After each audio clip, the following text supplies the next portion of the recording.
ఏంట్రా విక్కీ, ఎప్పుడు చూసినా ఆ కంప్యూటర్ ముందే కనిపిస్తున్నావు? ఏంటి సంగతి? ఎవరైనా అమ్మాయి తగిలిందా ఏంటి? అడిగాడు మురళి. "ఉమ్, మన జీవితాలకి అదొకటే తక్కువ. మనకు వచ్చిన గ్రేడ్కి పిలిచి ఎవడుద్యోగాలు ఇస్తాడ్రా? అందుకే ఆన్లైన్లో ఎక్కడెక్కడ నోటిఫికేషన్స్ ఉన్నాయా అని సెర్చ్ చేసి పెట్టుకుంటున్నాను. ఏంటి, నీకు ఉద్యోగం వచ్చేస్తుందన్న ఆశ కూడా ఉందా? నాకు అది కూడా లేదు. మా నాన్న సెంటర్లో మంచి కిరాణా కొట్టు పెట్టిస్తా అంటున్నాడు. దాంతోనే సెటిల్ అయిపోతాన్రా." ఒరేయ్, ఎంటెక్ చదువుకున్నాంరా మనం. అయితే ఏంటి, కొట్టుకొచ్చిన వాడికి నేనేం చదువుకున్నానో తెలుస్తుందా ఏంటి? కానీ మీ చుట్టాల్లో ఫ్రెండ్స్లో అందరికీ తెలుస్తుందిగా. నా కబ్బిన చదువుకి ఉద్యోగం వస్తుందని ఆశే లేదు. అందుకే నేను కూడా ఫిక్స్ అయిపోయాను కిరాణా కొట్టుకి. నీ పనే బాగుంది. మీ నాన్న కనీసం నీకోసం ఇన్వెస్ట్ చేస్తున్నాడు. నాకు ఆ అదృష్టం కూడా లేదు. ఏదో ఒకటి వెతుక్కొని తీరాల్సిందే. సరే అయితే నువ్వు కానీ, నేను మళ్ళీ కలుస్తాను అని చెప్పి వెళ్ళిపోయాడు మురళి. ఈ కంపెనీలో ఏదో నోటిఫికేషన్ ఉన్నట్టుంది అంటూ ఒక సైట్ ఓపెన్ చేస్తాడు విక్రమ్. అంతలో అతనికి ఫేస్బుక్లో ఒక మెసేజ్ వస్తుంది. నాకు మెసేజ్ చేసేది ఎవడబ్బా అనుకుంటూ ఓపెన్ చేస్తాడు. రోజీనా? అరే అమ్మాయి, అది కూడా అమెరికా నుంచి. నన్ను ఇంట్లో ఉన్న మా బాబే గుర్తించట్లేదు. అమెరికాలో ఉండే అమ్మాయికి నాకు మెసేజ్ చేయాలనిపించిందా? ఎవడైనా కావాలని ఆడుకుంటున్నాడా అనే అనుమానం వచ్చి విక్రమ్ తిరిగి మెసేజ్ చేస్తాడు. ఎవడ్రా నువ్వు? పొద్దున్నే ఆడుకోవడానికి నేనే దొరికానా? అయ్యో, అలాంటిదేం లేదండి. చాలా రోజుల తర్వాత ఒక ఇండియన్ ప్రొఫైల్ నాకు ఫ్రెండ్ సజెషన్ వచ్చింది. ఓపెన్ చేసి చూస్తే మీ కాలేజీకి సంబంధించిన యాక్టివిటీస్ అవి చాలా ఫన్నీగా అనిపించాయి. మీ డ్యాన్స్ వీడియోలు కూడా ఉన్నాయి కదా, అన్నీ చూశాను నేను.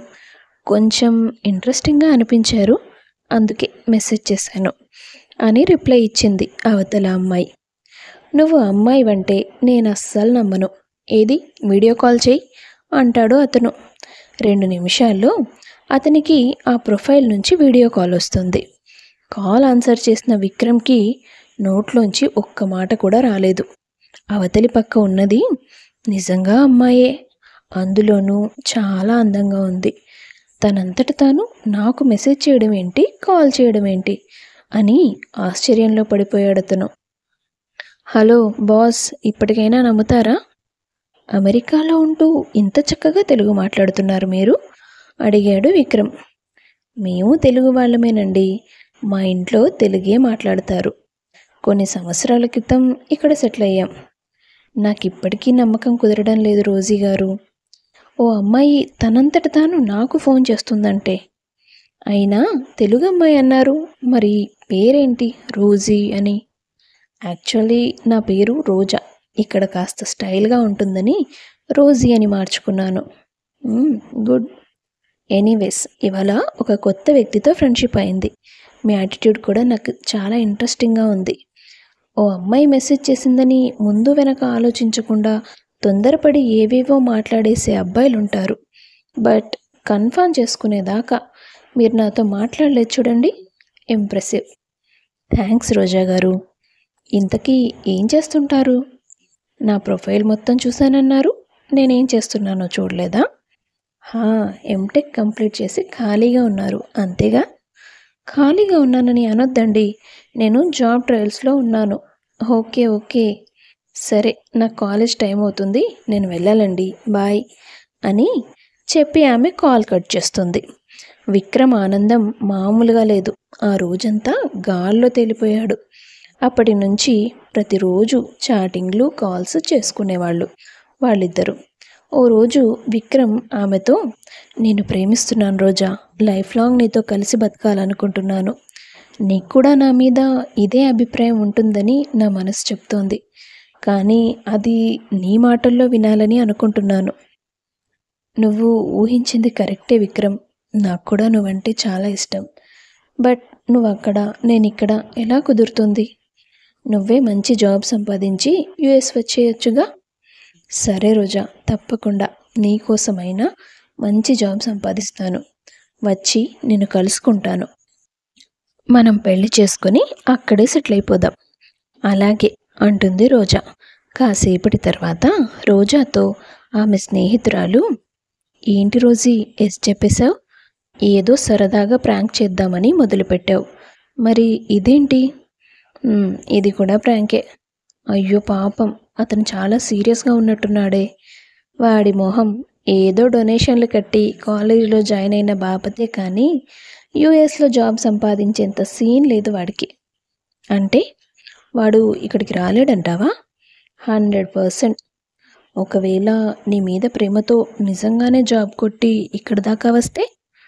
జాబ్ సంపాదించక్కర్లేదే, నిజంగానే నా మీద ప్రేమతో కష్టపడి ఇక్కడి దాకా వచ్చి నన్ను కలుసుకుంటే ఖచ్చితంగా వాడిని లవ్ చేస్తాను. రోజా మనసులో ఉన్న విషయాలేమీ తెలియక విక్రమ్ చాలా సీరియస్గా ఉద్యోగ ప్రయత్నాలు చేస్తాడు. అమెరికా వెళ్ళడానికి ఎన్నో దారులు వెతుకుతాడు. తండ్రిని డబ్బులు కూడా అడుగుతాడు. ఏవీ ఫలించలేదు. ఆఖరి ఆశగా తనకు మిగిలిన ఒక ఉద్యోగ అవకాశం కోసం చాలా ఎదురుచూస్తాడు. ఆఖరి నిమిషంలో అతను సెలెక్ట్ అవ్వలేదని తెలుసుకొని చాలా బాధపడతాడు. అంటే ఇక నేను రోజాని కలవలేను, ఇది నా శక్తికి మించిన పని అని అర్థమైపోయింది. కానీ తను లేకుండా నేను బతకలేను అని ఎమోషన్లో సూసైడ్ అటెంప్ట్ చేస్తాడు. విక్రమ్ చేసిన పనికి అతని కుటుంబ సభ్యులందరూ షాక్ అవుతారు. 2 రోజుల వరకు అతను స్పృహలోకి రాలేదు. ఈలోగా విక్రమ్ తండ్రి సుందరం స్నేహితుడు కమలాకర్కి విషయం తెలుస్తుంది. అతను కుటుంబంతో సహా అమెరికా నుండి ఇండియాకు వస్తాడు. చూడరా కమలాకర్, ఎంత పని చేశాడో వీడు. అదేంట్రా, వాడు అల్లరి చిల్లరిగా తిరుగుతున్నాడని చెప్పావు కానీ మరీ ఇంత సెన్సిటివా? నాకు అదే అర్థం కావట్లేదురా అని వాళ్ళు మాట్లాడుకుంటూ ఉన్నప్పుడు కమలాకర్ కూతురు అంజలి, అంకుల్ నేను వెళ్ళి విక్రమ్ని కలవచ్చా? వెళ్ళమ్మా, పర్వాలేదు, లోపలికి వెళ్ళనిస్తున్నారు. అంజలి కంగారుగా వెళ్ళి విక్రమ్ బెడ్ పక్కనే ఉన్న స్టూల్ మీద కూర్చొని అతని అరచేతిని పట్టుకొని విక్రమ్ అంటుంది నెమ్మదిగా. అతను కళ్ళు తెరిచి చూస్తాడు. అంజు, నువ్వా? అవును. ఇప్పుడెలా ఉంది నీకు? ఎందుకు బ్రతికానా అనిపిస్తుంది. ఏంటి ఆ మాటలు? మరి ఏం చేయనంజు, నేను రోజీని కలవడానికి ఉన్న దారులన్నీ మూసుకుపోయాయి. రోజీ ఎవరు? నా లవరు. మేమిద్దరం ఫేస్బుక్లో ఫ్రెండ్స్ అయ్యాం, తర్వాత లవ్ చేసుకున్నాం. తను జాబ్ చూసుకొని అమెరికా వచ్చేయమంది. కానీ నేను ఎంత ప్రయత్నించినా నాకు ఎలాంటి ఉద్యోగం దొరకలేదు. నాన్నని హెల్ప్ చేయమని అడిగితే నా దగ్గర అంత డబ్బు లేదనేశాడు. తను లేకుండా ఉండలేననిపించింది, అందుకే ఇలా చేశాను. ఇన్ని చేశావు, నేను గుర్తురాలేదా నీకు? ఎక్కడ? అమ్మాయి గారు సంవత్సరం నుండి నాతో మాట్లాడడమే లేదు కదా, చాలా బిజీ అయిపోయావు నువ్వు. అదేం లేదురా, నేను లా ప్రాక్టీస్ చేస్తున్నాను కదా, అక్కడ ఒక పెద్ద లాయర్ దగ్గర అసిస్టెంట్గా జాయిన్ అయ్యాను. ఇంకో 6 నెలలైతే నా ప్రాక్టీస్ పూర్తవుతుంది. కేసులు వాదించే అవకాశం కూడా వస్తుంది. ఆ బిజీలో పడిపోయాను. నీతో మాట్లాడకూడదనేది నా ఉద్దేశం కాదు. లాస్ట్ టైం నీతో మాట్లాడినప్పుడు మన ఇద్దరికీ గొడవైంది కదా, అందుకని నువ్వు ఇంకా కోపంగానే ఉన్నావేమో అని. సరేలే, కోపం తగ్గాక తనే మాట్లాడతాడనుకున్నాను. ఈ గ్యాప్లో నువ్వు ఇన్ని చేస్తావని నేను ఊహించనే లేదు. అంజు, నువ్వే నాకేదైనా దారి చూపించాలే. అంకుల్కి జాబ్ వచ్చి మీరు అమెరికాలో సెటిల్ అయినా సరే ఇప్పటికీ మా ఫ్యామిలీతో చాలా బాగా మాట్లాడతారు కదా. అదేంట్రా, అమెరికాలో సెటిల్ అయితే మాత్రం మన వాళ్ళని మర్చిపోతామా? మరి ఎలాగోలా నాకు హెల్ప్ చేయవే. ఏం చేయాలి? ఆ అమ్మాయి అడ్రస్ తెలుసుకొని విషయం అంతా చెప్పాలా? నువ్వే ఫోన్ చేసి చెప్పొచ్చు కదా. లేదంజు, నాకు జాబ్ వచ్చాకే నాతో మాట్లాడతానని చెప్పింది రోజా. నా ఫోన్ నెంబర్ బ్లాక్ చేసింది, ఫేస్బుక్లో కూడా కాంటాక్ట్ లేదు. నేనే తనని వెతుక్కుంటూ వెళ్ళాలని తన ఆశ. ఏమోరా, నువ్వు చెప్తుంటే నాకు భయం వేస్తుంది. తను నీతో ఆడుకొని ఉండొచ్చు కదా. చచా, అలాంటిదేం లేదు, మేము సిన్సియర్గా లవ్ చేసుకుంటున్నాం. సరేలే, ఏదో ఒక దారి ఆలోచిద్దాం, నువ్వు ప్రశాంతంగా ఉండు అని అతనికి ధైర్యం చెప్తుంది అంజలి. 2 రోజుల తర్వాత అతను హాస్పిటల్ నుండి డిశ్చార్జ్ అయ్యి ఇంటికి వెళ్తాడు. ఈ 2 రోజులు అతని మనసులో ఒకటే ఆలోచన, అమెరికా వెళ్ళడానికి తనకు మిగిలిన ఆఖరి అవకాశం అంజలినే అని. ఇలా అడిగితే అంజలి తప్పుగా అనుకుంటుందేమో. అనుకున్నా పర్వాలేదు, అడిగేస్తాను. ఒకవేళ ఒప్పుకుంటే నేను నా రోజాని కలవచ్చు అనుకుంటాడు. సమయం చూసుకొని అంజలితో, అంజు, నా మైండ్లో ఒక ఆలోచన ఉంది. అలా చేస్తే నేను అమెరికా రావచ్చు, అక్కడే సెటిల్ అవ్వచ్చు కూడా. ఎలారా? మీ ఫ్యామిలీ మొత్తం గ్రీన్ కార్డ్ హోల్డర్స్ కదా. అయితే మనిద్దరం పెళ్లి చేసుకుంటే అప్పుడు నేను యుఎస్లో ఉండడానికి ఎలాంటి ప్రాబ్లం ఉండదు. వాట్? పెళ్ళేంట్రా? నీకేమైనా మతిపోయిందా? నువ్వు రోజాని లవ్ చేస్తున్నావు కదా. హా, తనని కలవడం కోసమే నీతో ఈ పెళ్ళి. నువ్వుండేది అమెరికాలోనే కదా. రిలేషన్స్, బ్రేకప్లు, విడాకులు ఇవన్నీ అక్కడ చాలా కామన్ కదా. ప్లీజ్ అంజు, ఒప్పుకోవే. రే, ఇది చాలా పెద్ద విషయంరా, చాలా పెంటవుతుంది. అయితే నువ్వు బయటికి వెళ్ళు, నేను మళ్ళీ చేకోసుకుంటాను. ఛీ, ఇంత చండాలంగా తయారయ్యేవేంట్రా? ఆ, సరే ఒప్పుకుంటాను. థ్యాంక్స్ అంజు, లవ్ యూనే. ఫ్రెండ్ అంటే నీలాగే ఉండాలి. నువ్వు ఒప్పుకోవడమే కాదు, అందరినీ నువ్వే ఒప్పించాలి. సరే అని అంజలి ఇంట్లో వాళ్ళ దగ్గరికి వెళ్ళి, డాడీ, నేను మీకు ఒక మాట చెప్పాలి. ఏంటి బేబీ? నేను విక్కీని పెళ్లి చేసుకోవాలనుకుంటున్నాను. అంజలి ఆ మాట అనగానే సుందరం ఆమెతో, వాడితో నీకు పెళ్ళేంటమ్మా, వాడికి చదివే సరిగా అబ్బలేదు, ఉద్యోగం వస్తుందని నమ్మకం కూడా లేదు. వాణ్ణి పెళ్లి చేసుకుని నువ్వేం సుఖపడతావు? అలా అంటారేంటి అంకుల్, తను ఎంటెక్ పూర్తి చేశాడు, నాలెడ్జ్ లేకుండానే ఇంత దూరం వస్తాడా? వాడేదో కాపీ కొట్టి పాస్ అయిపోయి ఉంటాడు తప్ప వాడు సిన్సియర్గా చదివి రాశాడని నాకు నమ్మకమే లేదు. అలా కాదంకుల్, మా ఇద్దరికి ముందు నుంచి ఒకరంటే ఒకరికి చాలా ఇష్టం. పైగా వాడు జాబ్ రాలేదని టెన్షన్లోనే ఇలా చేసుకున్నాడు. అందుకే వాడిని నాతో పాటు యుఎస్ తీసుకెళ్తాను. అక్కడే ఏదైనా మంచి ఉద్యోగం చూస్తాను. కొంచెం ఎక్స్పీరియన్స్ వచ్చాక ఇద్దరం కలిసి ఇక్కడికి వచ్చేస్తాం. మనందరం కలిసి ఉండొచ్చు. అది కాదమ్మా, నా మాట విను. ఎంత మీ నాన్న నా ఫ్రెండ్ అయితే మాత్రం ఇలా నేను అవకాశం తీసుకోలేను. ఏంట్రా సుందరం అలా అంటావు? అయినా పిల్లలు ఇష్టపడుతున్నారు, వాణ్ణి మార్చుకుంటానని అంజలి అంత గట్టిగా చెప్తుంది. ఇంకేం కావాలి? ఎలాగో 15 రోజులు అన్ని పనులు ఆపేసుకొని ఇక్కడికి వచ్చాం కదా. పెళ్ళికి ముహూర్తం పెట్టించేద్దాం. పెళ్ళి తర్వాత మేము ముందు వెళ్ళిపోతాం. అంజు, విక్రమ్ పాస్పోర్ట్ వీసా పనులు పూర్తయ్యాక వస్తారు. సరే అనుకొని అందరూ ఒప్పుకొని చాలా గ్రాండ్గా అంజలికి విక్రమ్కి పెళ్లి చేశారు. కొన్ని రోజుల తర్వాత విక్కీ, అంజలి యుఎస్ వెళ్ళిపోతారు. రోజా ఫోన్ కలవకపోవడంతో విక్రమ్ ఆమె చదువుకుంటున్న కాలేజ్ దగ్గరికి వెళ్ళి ఎంక్వైరీ చేస్తాడు. తన చదువు లాస్ట్ ఇయరే పూర్తయిపోయింది, ప్రస్తుతం ఎక్కడుంటుందో తెలియదు అని కొంతమంది చెప్తారు. ఏంటి పిల్ల ఇలా చేస్తుందేంటి? ఒకవేళ ఏదైనా ప్రాబ్లంలో ఉందా అనుకుని అతను ఆమె కోసం అన్వేషిస్తూనే ఉంటాడు. అదంతా చూస్తున్న అంజలికి చాలా బాధేస్తుంది. ఓ రోజు అంజలి స్నేహితురాలు తన ఇంటికి వస్తుంది. హాయ్ అంజు. హాయ్ రీమా. ఏంటి సడన్గా పెళ్లి చేసేసుకున్నావు? మాకెవ్వరికి చెప్పాల్సిన పని లేదా? ఏదో అలా అయిపోయిందే. ఏడి మీ వాడు కనిపించడం లేదు? తన గర్ల్ ఫ్రెండ్ని వెతకడానికి వెళ్ళాడు. వాట్? ఏం మాట్లాడుతున్నావు అంజు అంటూ షాక్ అవుతుంది రీమా. అంజలి ఏమీ మాట్లాడలేదు. రీమా ఆమె భుజం మీద చేయి వేసి, అరే ఇటు తిరుగు. ఏ అంజు, ఏడుస్తున్నావా? ఎందుకే? నీకు పెళ్ళిష్టం లేదా? విక్కీ అంటే నాకు ప్రాణం రీమా. చిన్నప్పటి నుండి మేమిద్దరం ఫ్రెండ్స్గా ఉన్నాం. కానీ నాకు మాత్రం వాడంటే పంచ ప్రాణాలు. లా ప్రాక్టీస్ కంప్లీట్ చేసుకొని ఇండియా వెళ్ళిపోయి వాడికి నా లవ్ మ్యాటర్ చెప్పి పెళ్లి చేసుకొని అక్కడే సెటిల్ అయిపోవాలని చాలా ఈగర్గా వెయిట్ చేస్తున్నాను. కానీ ఇంతలో విక్కీ నాకు చాలా పెద్ద షాక్ ఇచ్చాడు. వాడు ప్రేమించిన అమ్మాయిని కలవడం కోసం అమెరికా రావడానికి వాడు నన్ను పెళ్లి చేసుకున్నాడు. తనకి నేనంటే అస్సలు ఇష్టం లేదు. చిన్నప్పటి నుంచి పిచ్చిదానిలో ప్రేమించాను వాడిని. అలాంటి వాడు నా మెడలో తాళి కట్టాడని మురిసిపోవాలా? వాడి మనసులో అసలు నాకు చోటే లేదు. తొందరలో విడిపోవాల్సి వస్తుందని బాధపడాలా? సారీ అంజు, నీ లైఫ్లో ఇంత పెయిన్ ఉందని ఊహించలేదు. ఏదైతే అదైంది. నీ ప్రేమ విషయం విక్రమ్తో చెప్పొచ్చు కదా. అలా ఎలా చెప్పేస్తాను? నేను నిన్ను ప్రేమిస్తున్నాను, నీ చేత తాళి కూడా కట్టించుకున్నాను కాబట్టి నువ్వు ప్రేమించిన అమ్మాయిని మర్చిపో, నాతో ఉండు అని చెప్పాలా? ఆ అమ్మాయి కోసం వాడు ప్రాణాలు తీసుకోవడానికి కూడా రెడీ అయ్యాడు. అలాంటిది తనని మర్చిపోమ్మని ఎలా చెప్పను? మనసిచ్చిన వాళ్ళు దూరమైతే ఆ బాధ ఎలా ఉంటుందో నాకు అర్థమవుతోంది. ఇంత బాధను నేను తనకివ్వలేను అంటూ తన మనసులో ఉన్న బాధంతా స్నేహితురాలతో పంచుకుంటుంది అంజలి. రీమా ఆమెకు కాసేపు ధైర్యం చెప్పి వెళ్ళిపోతుంది.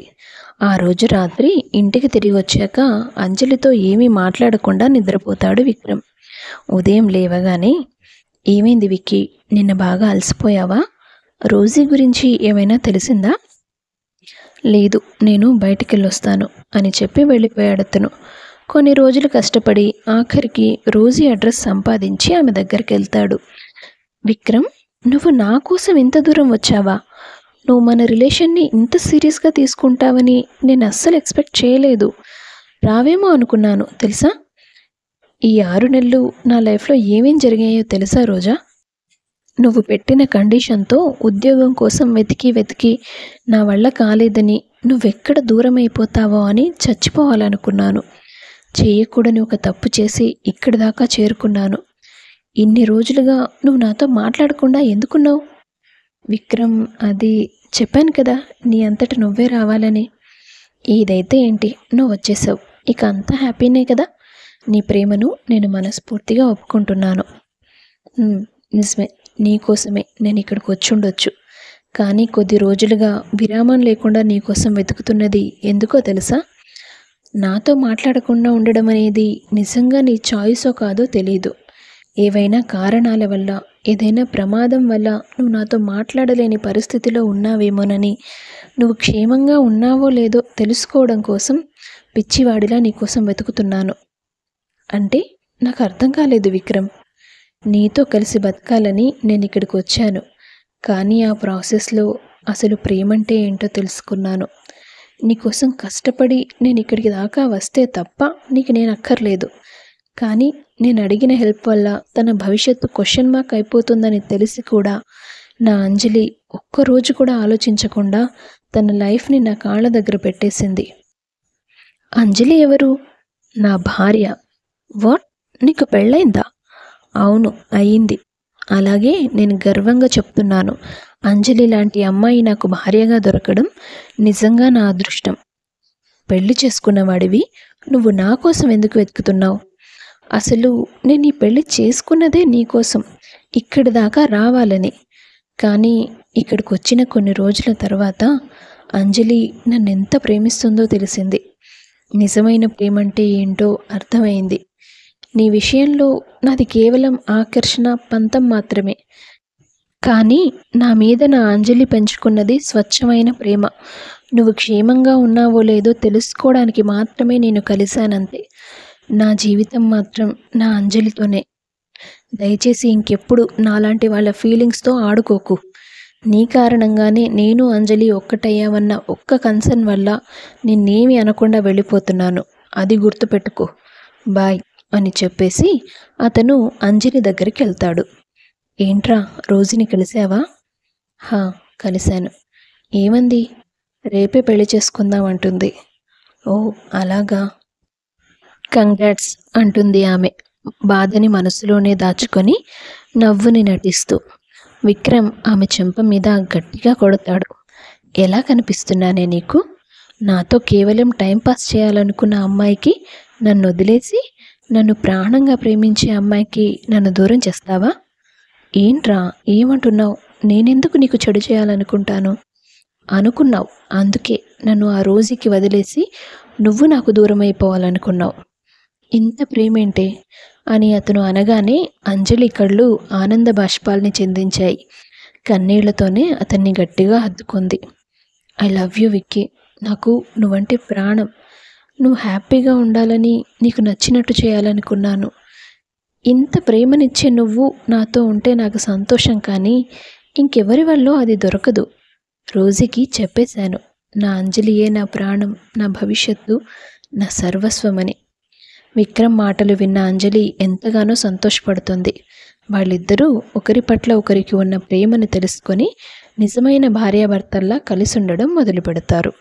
తర్వాత కాలంలో అంజలి విక్రమ్తో సహా ఇండియాకు వచ్చేస్తుంది. విక్రమ్ కూడా దగ్గరలోనే ఒక ఉద్యోగం చూసుకుంటాడు. వాళ్ళిద్దరూ వాళ్ళ కుటుంబంతో కలిసి ఆనందంగా జీవిస్తారు.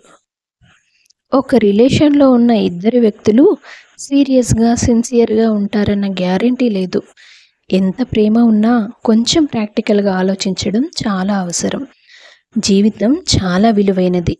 దాన్ని మరొకరి చేతుల్లో పెట్టే ముందు 1000 సార్లు ఆలోచించండి. కథ నచ్చితే వీడియో లైక్ చేసి షేర్ చేయండి. తప్పకుండా ఛానల్ను సబ్స్క్రైబ్ చేసుకోండి. మీ అభిప్రాయాన్ని కామెంట్స్ రూపంలో తెలియపరచండి. అందరికీ ధన్యవాదాలు.